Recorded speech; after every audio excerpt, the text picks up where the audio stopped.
the order of service.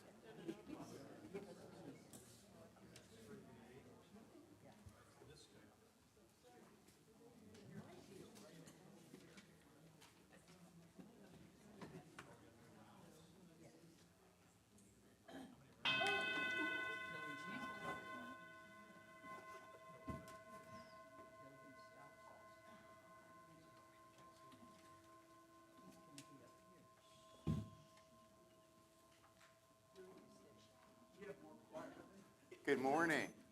Good morning. Even though they're far apart from you, would you please turn, well, you're all close. Would you please turn to the people around you and greet their inherent worth and dignity?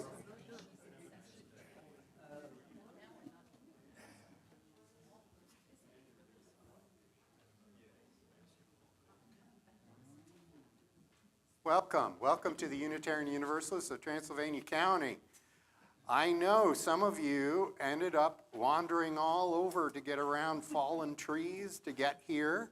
We've got a lighter crew this morning because of that. I know I promised I would be here by 9, and by the time I went past the fire truck blocking Route 64 and through the side roads and then back around, and by the time I got here, it was just about time to start opening up for choir. Thank you all for coming on out. Those of you who have power and are watching, or you're waiting to watch us later in the week when you have power, hello. I'm glad you're with us. I have a few announcements. We would like to remind you there's one sign up left on the snacks for the Brevard Elementary students out at the counter. And I think we just need a couple of cartons, not the individual boxes, but the carton of multiple boxes of High C. But you can double check that list. We don't need everybody running out and buying High C, just the one who writes their name down, and then to bring it into me, and that means I can bring it into the school. Thank you. We've been doing well in helping to keep the guidance department well supplied with snacks. I wanted to say thank you so much. At the beginning of this time last week, we were collecting canned goods.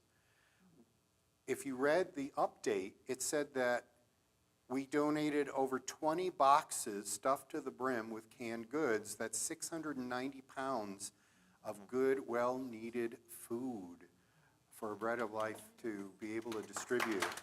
Yay, yay. Congratulations on all of that, and thank you to our social action team for pulling that together. That was great. I remind you that next Saturday, March 22nd at 3 p.m., there's a showing of Counted Out, a documentary film that investigates the biggest crisis of our time through unexpected lens, math. I announced this a couple weeks ago too, but the Brevard College Education Department and UUTC have a special license to be able to show this film. I think it's going to be very interesting for us to understand some of the social justice issues that we face because people can't figure the math out. So please, I hope you'll come along and join in watching the movie.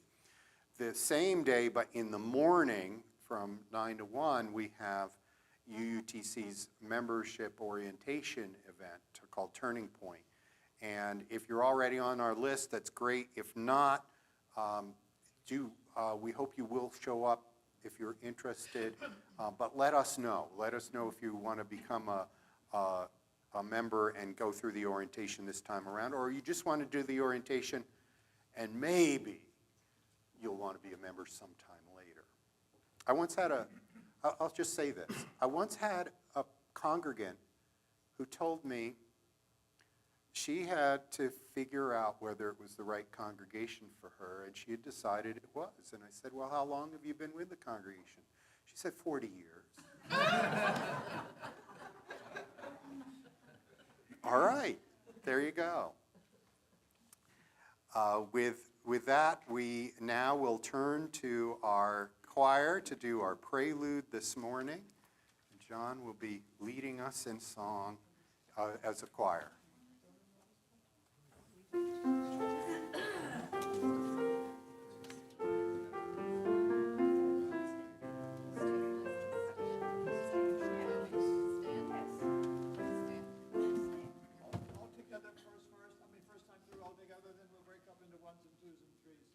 Congregation will get a chance to sing as well. Dona nobis pacem. 1, 2, unison. Dona nobis pacem, pacem. Dona nobis pacem. Dona nobis pacem. Dona nobis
You have a microphone. Let me tell you about this choir with a microphone. I live in College Walk. College Walk didn't have power. It went out like at 4 o'clock this morning, and it still wasn't going when I was there. So I said, well, maybe we'll have a few people there, because I didn't know what the situation was anywhere else. Well, I get here, and we're missing 1, 2 people, I think. We have the full choir. The main thing is, look at that back row. When Reverend Bob sits down, we got another couple of people that are not with us. So we're going to have to build what I think is called a second row up here to put the basses and the tenors on. But the other thing is that we're going to sing the anthem this morning, which I was not planning to do, given that I didn't think anybody would be here much. Well, this is a full choir.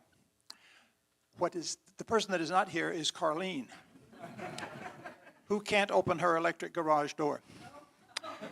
So we're going to take a chance, a big chance, and I'm going to play the piano part, the accompaniment part, the part that I've never played before, when we get ready for the anthem, and they'll be winging it from here because. So it's going to be an interesting anthem time when we get to it. But this choir can do it. This choir can do it. Absolutely. We believe in you, John. I believe in you too. Trust.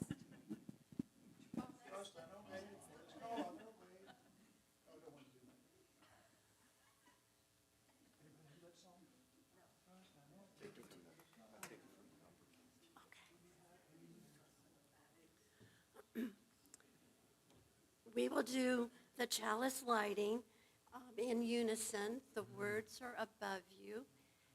And these are the words of Reverend Scott Taylor. We gather to receive of trust. May the relationships in this room remind us we have done ourselves. May the quiet we share help us hear anew our faith still small voice inside. May the music sung inspire us to hold tight to the restored rims of the world. May the words offered remind us that we too have a voice, one that must be trusted and shared. With our hearts open, let us begin.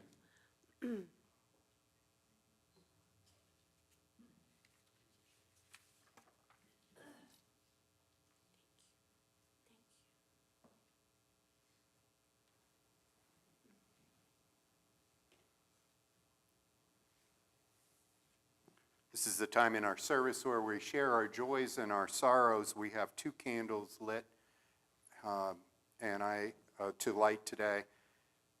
One is we ask that we light a candle for Mary Maxwell, who's having knee surgery tomorrow morning.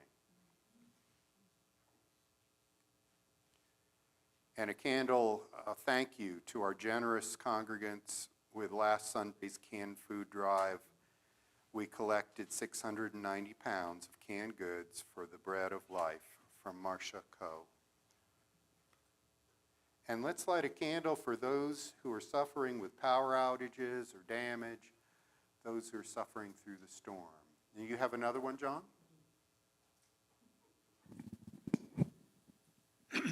I have sad news.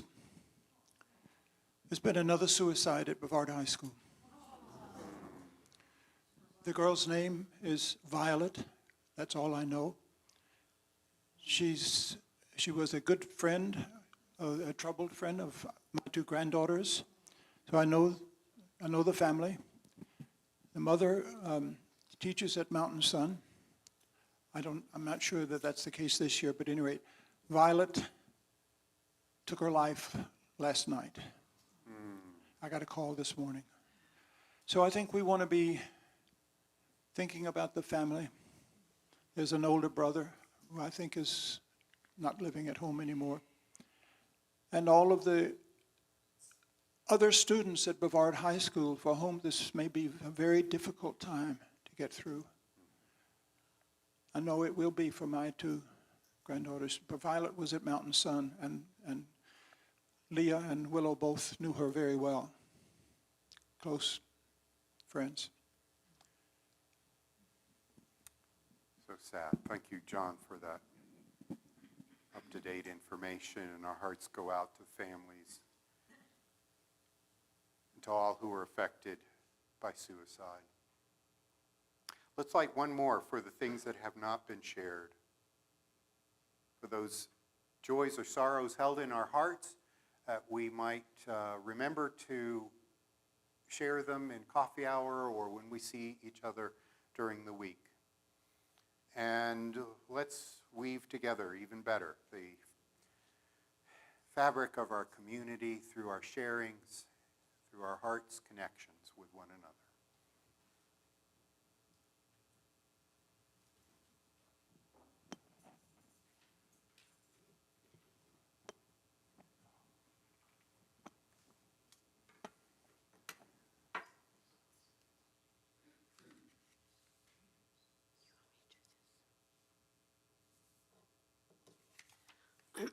Opening words. Excuse me, I've got like hay fever really bothering me today, and I don't know why. Opening words. The Heart Knoweth by Ralph Waldo Emerson. We have a great deal more kindness than has ever spoken. The whole human family is bathed with an element of love like a fine ether. How many people we meet in houses whom we scarcely speak to, whom yet we honor and who honor us. How many we see in the streets or sit in a church, whom through silently we warmly rejoice to be with. Read the language of these wandering eye beams. The heart knoweth.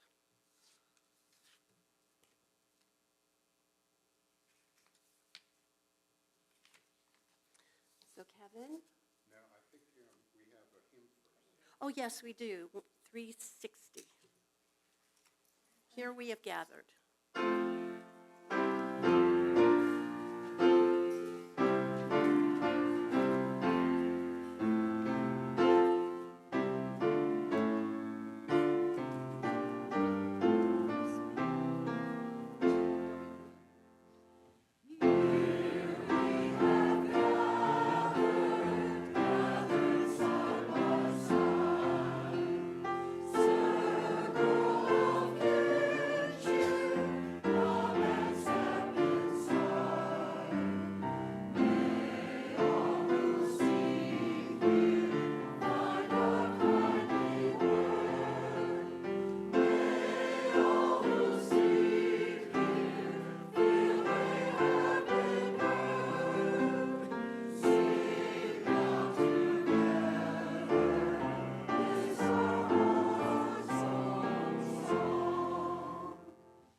Good morning.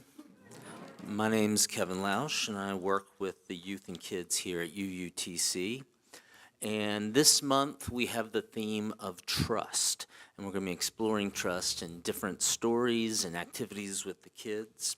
And for our words of wisdom, the story is called Lost in the Desert. Well, one time there was a man wandering through the desert who was lost. He had been wandering and ran out of water and had been without water for a couple of days, and he was getting truly desperate. And in the distance, he thought he saw a hut. But was it a hallucination because he was so dehydrated? Was it a mirage? Well, he stumbled toward it, and he realized it was a real hut. And he hastily opened the door and went inside and found the hut was uninhabited, and it hadn't had anyone in it for quite some time. A fine layer of dust lay on everything. It was all quite old. Well, he searched desperately around in the little hut for some water, and he saw in the corner an old-fashioned hand pump with a pipe running through the floor of the hut and into the ground. Well, he rushed over to it, and he started working the hand pump as hard as he could, but nothing was happening. So he worked it more, and still nothing happened, and he gave up and threw his hands up in frustration, and he thought this must be the end. Well, he was settling into despair, and over in the corner of the hut, he saw a little bottle of water. So he ran over to it and grabbed the bottle of water, and he was about to open it and drink it when he saw there was a note on the water, and it said, "Use to start the pump, and then refill it when you're done." Well, he didn't know what to do. Should he have trust in this? Should he drink the water down and sustain his life for a little bit more? Or should he pour it all into the top of the pump to prime it so he can start working the pump and getting, hopefully, water? But would the pump even work? Was it broken? Was there a leak in it? Was the underground reservoir all dried up? He didn't know. So he wasn't sure what to do. Finally tried to settle himself and closed his eyes and lifted up a brief prayer. Then he opened the water and poured it into the pump and started working it. And at first, nothing happened, but he kept working it and he heard a gurgling sound. And then soon, out of the pump gushed cold, clear water, and he started drinking it and got so much more than he could ever use. And he rested for a while and regained his strength a little bit, and searched around in the hut a little more, and he found a map. And on the map, he could find out where he was and where he needed to go. It was a ways more for him to get where he needed to go, but he was refreshed and rejuvenated enough that he could refill his canteen. And before he left, he refilled the little the little bottle of water, and on it he said, "Trust me, it works." And he added this note. So in this time when it's very hard to trust people in our current society and political climate, let's try and work to have trust in each other so we can refresh and rejuvenate each other for the journey ahead. And with that, we'd like to ask Cadence Renner to come up to light our children's chalice candle, and then we'll sing them out.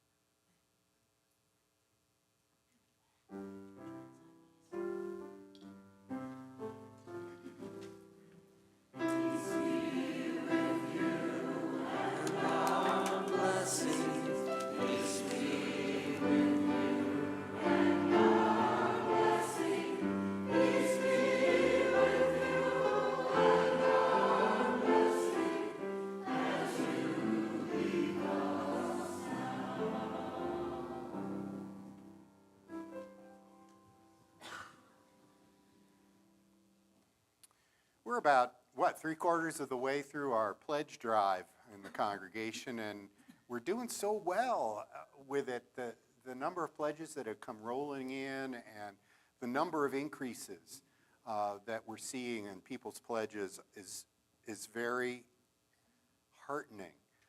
And we're hoping the final last bit is going to come in as strongly as the first two-thirds of it has come in.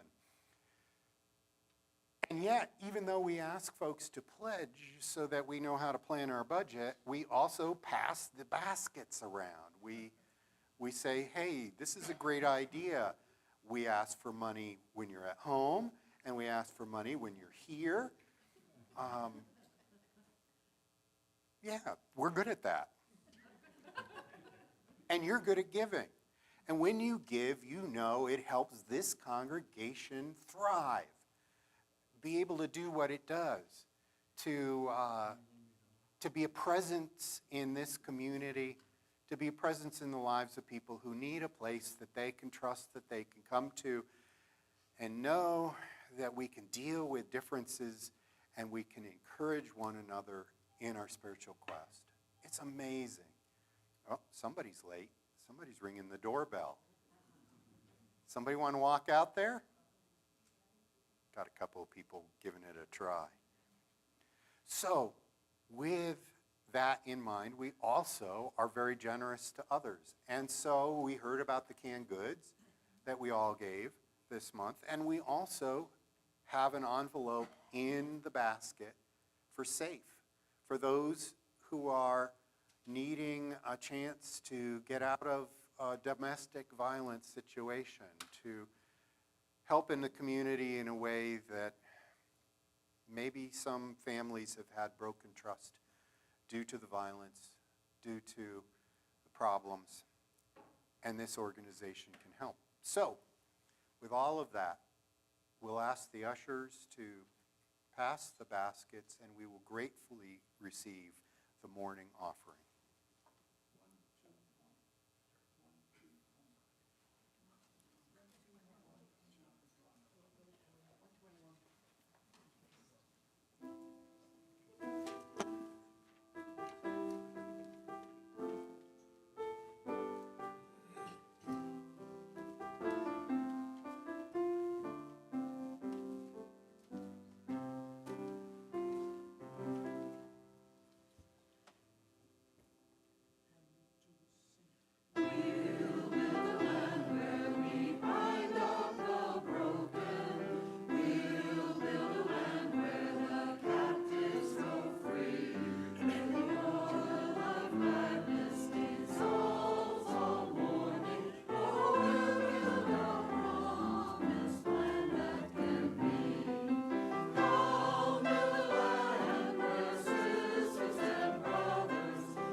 and brothers anointed by God may then create peace, where justice shall roll down like waters and peace like an ever-flowing stream.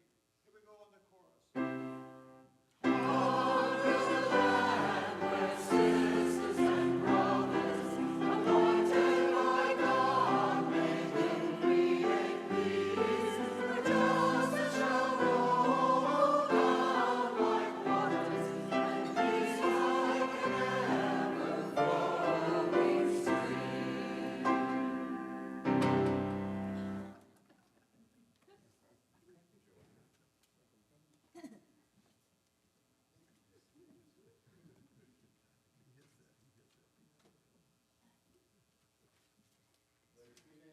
Love we receive with great joy. Thank you.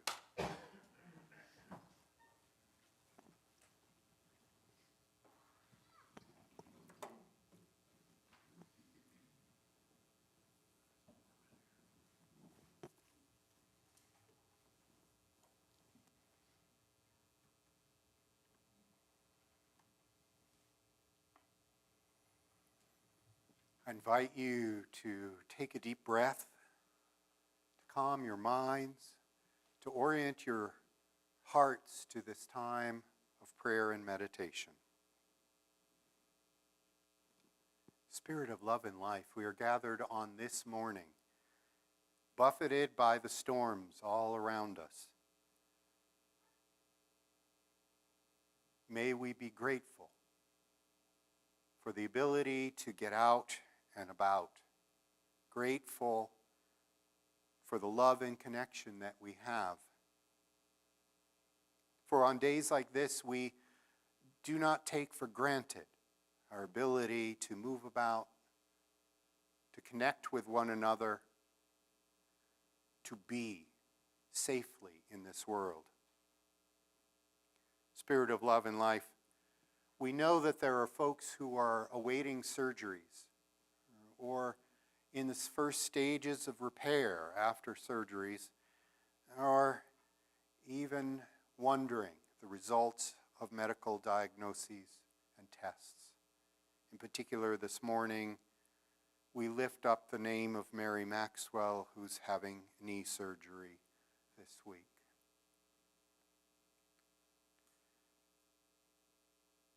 Spirit of love and life, we know that to those who have much that has been given, there is much to be expected.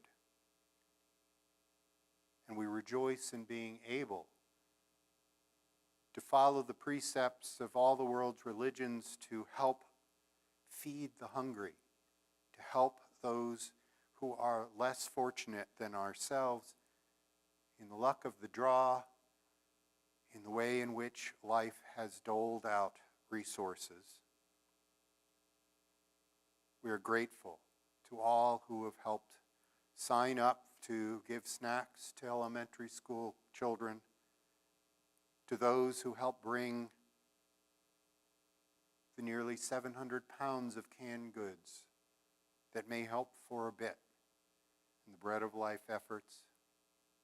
May the leaders of the Bread of Life, may all of those who come to it be blessed. And Spirit of love and life, our hearts go out to those who are grieving for the loss of Violet in our community. Yet another teen suicide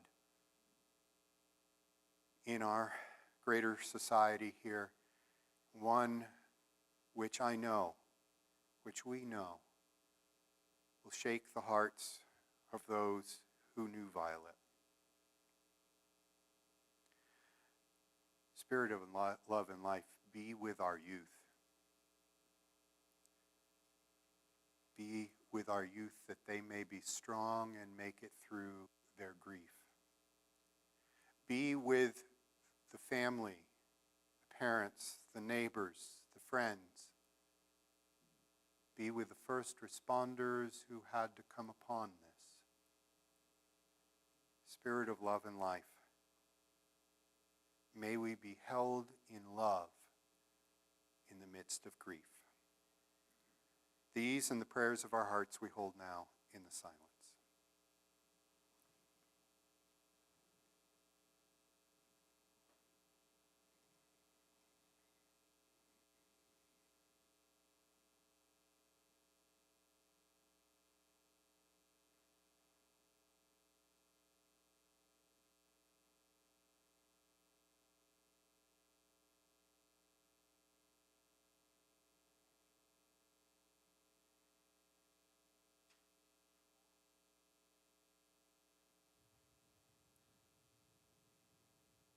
In the names of all those known and unknown, remembered and forgotten, in the names of all the helpers of humankind, amen.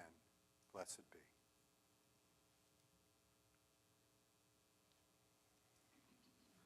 Everybody cross their fingers.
the poet Adrienne Marie Brown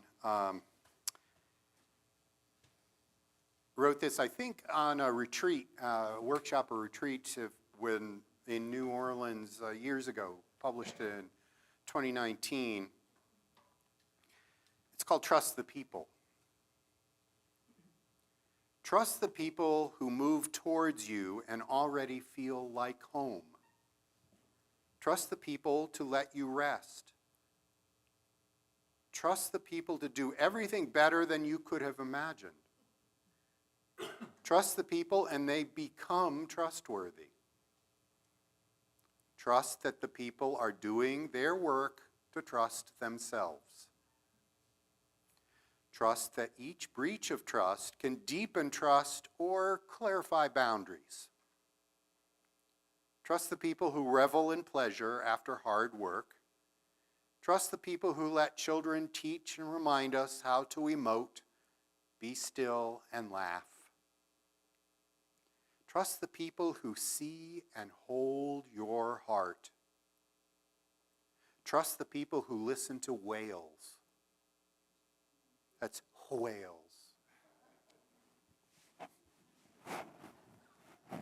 Trust the people and you will become trustworthy. Trust the people and show them your love. Trust the people.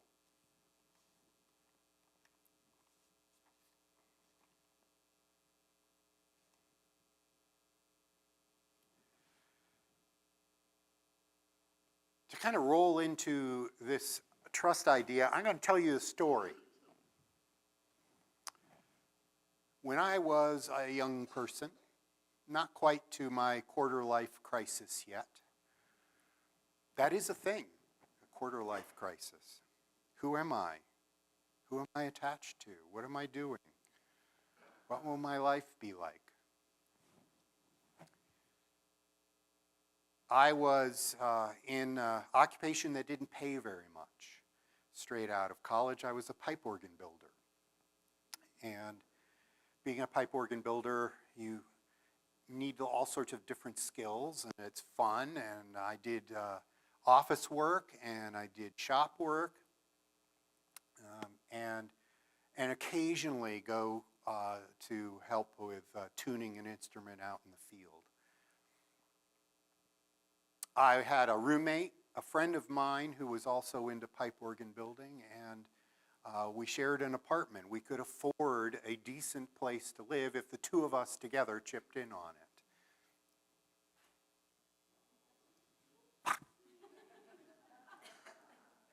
it. and I met a girl.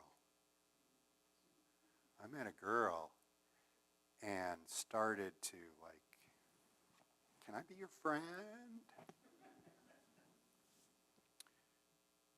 And all three of us had been far away from home. And so one of the holiday meals came up, and I invited this young woman to come and enjoy a holiday with just the three of us. And I thought it went really well, and I felt really proud of being brave enough to ask her. And then my roommate started dating her.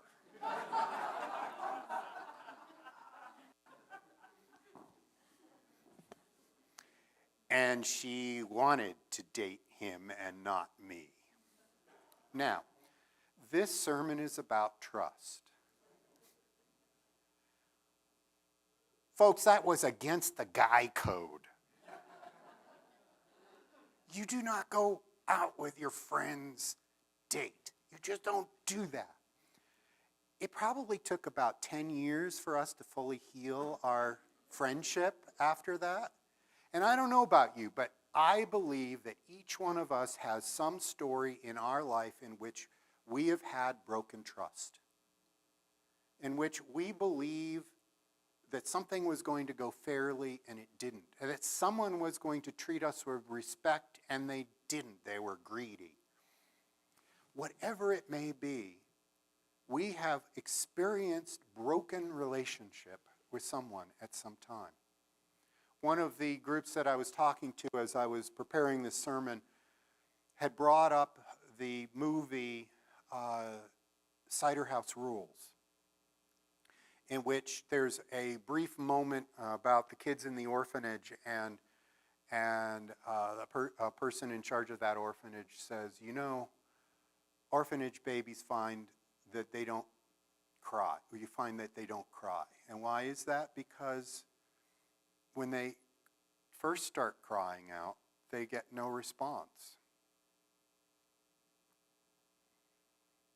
I believe we're born into this world being able to cry out and say, I have needs. I need to be recognized. I need love. Come get me. That we as mammals in this world, as particularly inept baby mammals, because we're not like, a foal, newborn, farm animal that has to be up and be able to move away from danger in moments. We're like totally flubbing it as human beings about being built in how to get up, move out of the way of danger. We have to trust that others will be there to help support us, to feed us, to shelter us. Trust. A certain amount of trust is built in and maybe gets worn down. Maybe over time we find that the families that we've been brought into are not trustworthy. Or maybe we find that our parents never took that required parenting class.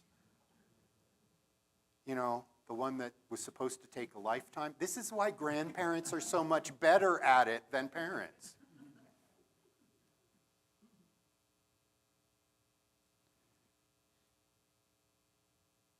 But hopefully, and with the courage that we can muster, we start over. We find a best friend. We find out families that welcome us in and will always put food in our bellies. We find a new significant other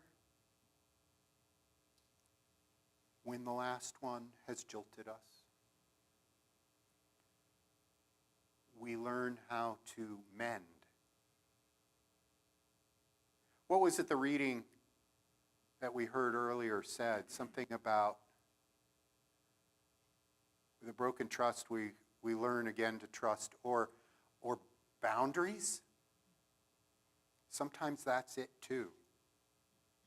This is me. Don't cross my boundary. I have not invited you in. Good neighbors make good fences.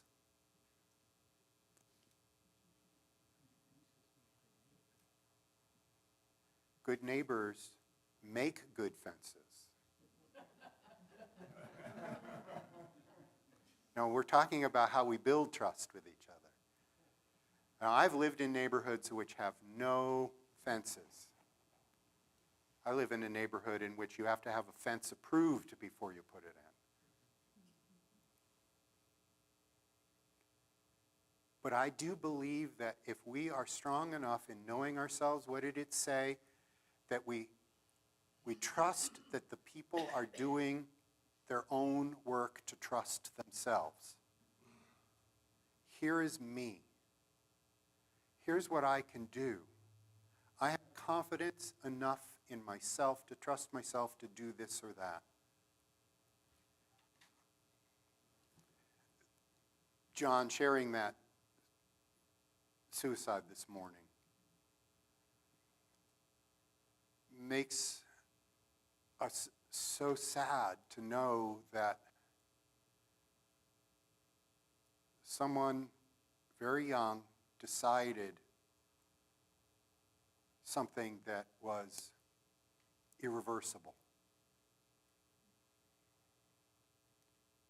Most everything that humans do to one another, no matter how bad it is, can be fixed by humans.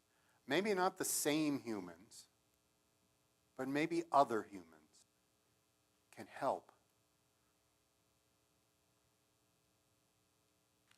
We know there are aunts and uncles, grandparents, neighbors, counselors.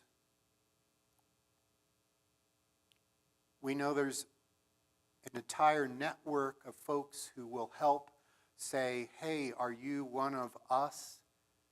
If you are part of a group that is feeling attacked, there are places like SAFE, organizations that work to find ways to remove people from violent situations so that they might become survivors and thrivers.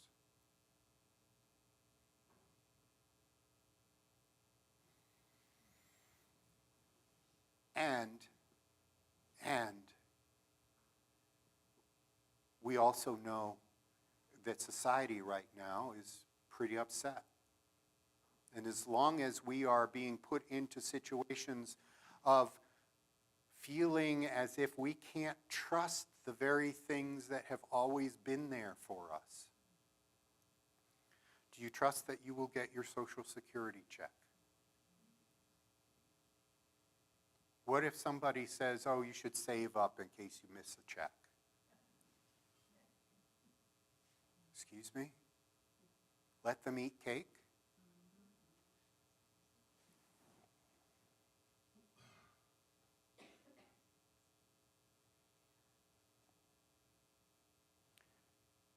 When I was learning management theories in college, and in later years, there were certain things about how people will become used to ways, trusting ways in which everything always worked. Companies that trusted they knew the way to succeed would stop seeing changed conditions. We have always made our leather shoes this way. Every town needs a blacksmith.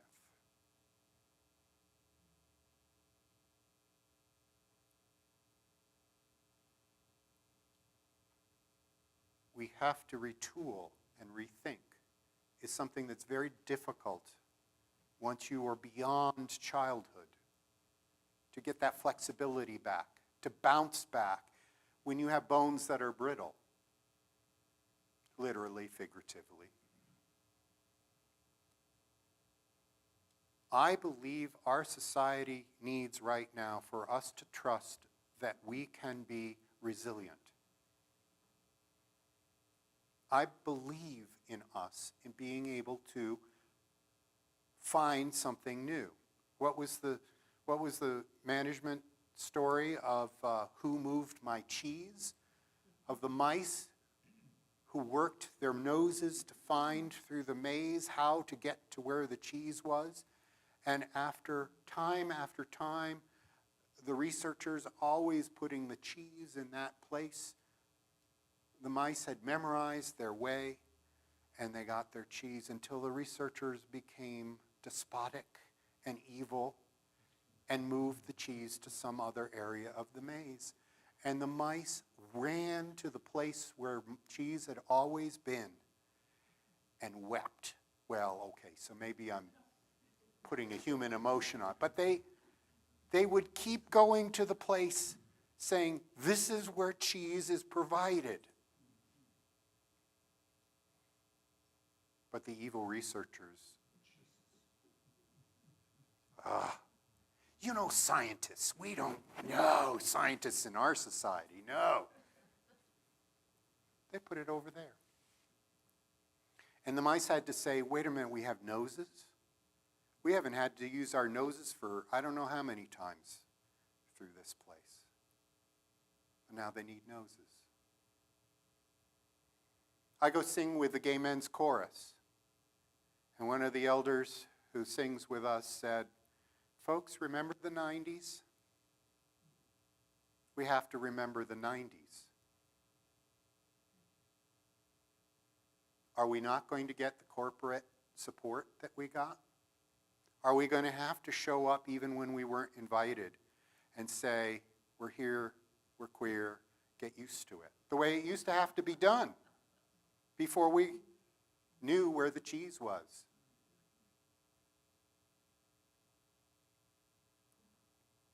Human ability to change in shifting situations is such that while we may be terrified that things aren't the way they're supposed to be, this is not the first time that human beings have been through awful situations. It is not the first time that human beings have challenged authority. It is not the first time that any of us have had our hearts broken by the ways in which we have had broken trust.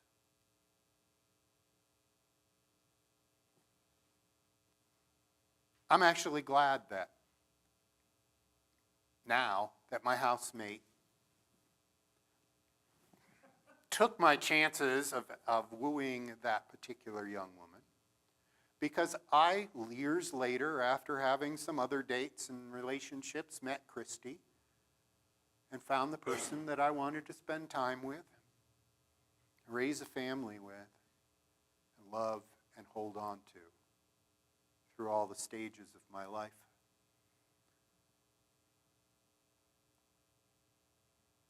Please, think of ways in which you have come through a time of broken trust. How maybe you've come out with something out of the whole thing, even if it's just knowing that you can find and wander around until you have what you need, even in the midst of all the despair that you're currently feeling. Thank you for listening to this sermon on trust. The more political version of this one will be next week. I'll leave you with a quote.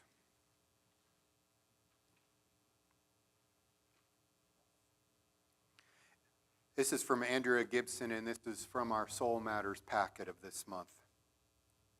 Everybody loves butterflies, but I trust the caterpillars more. I trust the ones who know they aren't done.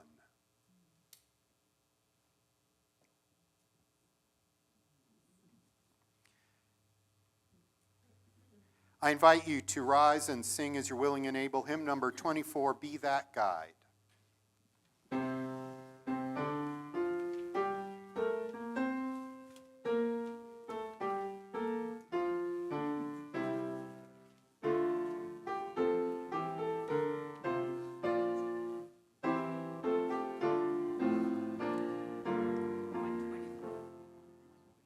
Be that guide whom love sustains, rise above the daily strife. Lift on high the good you find, help to heal the hurts of life. Be that helper nothing knows, doubt a friend or taunt a foe. Never strive for liberty, show the path that life should go. Be that builder trusting good, bid to go the test may be. Through all ages they are right, though they build in agony.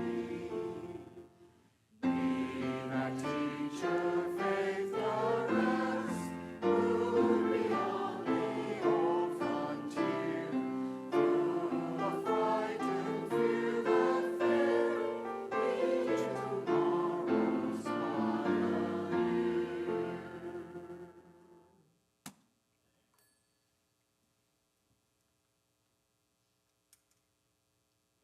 Though this service is over, your service begins. Though this helper candle is extinguished, let us never extinguish within us that part of us that knows it can be helpful to someone else in this world, as well as ourselves. Though this light of our chalice is extinguished, the words that brought it into being that we read together, the hopes that we have for ourselves, the spiritual paths that we take in the work for justice and all its manifestations, is not extinguished. May you go out this week with something from being in this community, this 1 hour together, that sustains you in the good that you can do as we just sung, and then return again in love. Blessings on all of you. Amen. Blessed be.